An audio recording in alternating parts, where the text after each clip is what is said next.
Naka-full alert na ang National Capital Region Police Office bilang paghahanda sa ikalimang State of the Nation Address ni Pangulong Ferdinand R. Marcos Jr. na nakatakda sa Hulyo 27 sa Batasang Pambansa Complex. Ayon kay NCRPO Chief Police Major General Anthony Aberin, ipatutupad ang mas pinaigting na security measures simula alas 5 ng hapon sa Hulyo 24 upang matiyak ang ligtas, maayos at mapayapang pagdaraos ng naturang aktibidad. Kabuang 21,261 pulis ang itatalaga sa iba't ibang strategic area sa Metro Manila, kabilang ang paligid ng House of Representatives, pangunahing lansangan, transport terminals, border control points, rally areas, government facilities at iba pang kritikal na lugar. Bukod dito, nakahanda rin ang 3,000 augment personnel mula sa Police Regional Office 2, 4B at 5. Kasama sa ipatutupad na seguridad ang no-fly at no-drone zone sa mga itinalagang lugar, gayon din ang nationwide suspension ng permit to carry firearms outside the residence sa mismong araw ng SONA.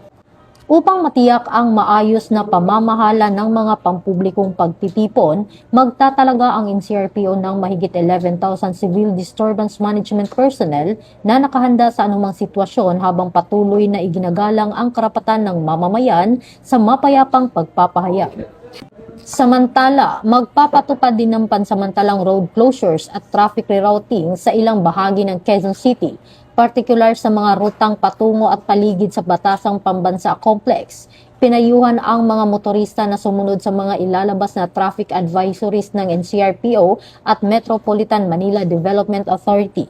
Tiniyak naman ng NCRPO na nakahanda ang kanilang mga tauhan at resources upang mapanatili ang seguridad hindi lamang sa SONA, kundi maging sa iba pang malalaking pagtitipon sa parehong araw.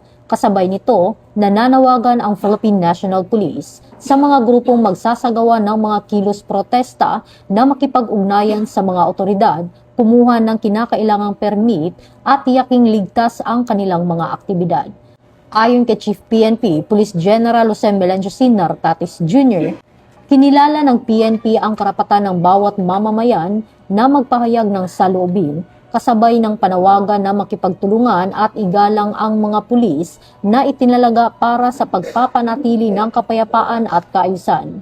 Patuloy namang hinihikayat ng PNP ang publiko na maging alerto, sumunod sa mga ipatutupad na seguridad at traffic measures at agad iulat ang anumang kahina-hinalang aktibidad sa pinakamalapit na himpilan ng pulisya o sa 911 emergency hotline, alinsunod sa advokasya ng bagong PNP para sa bagong Pilipinas, serbisyong mabilis, tapat at nararamdaman.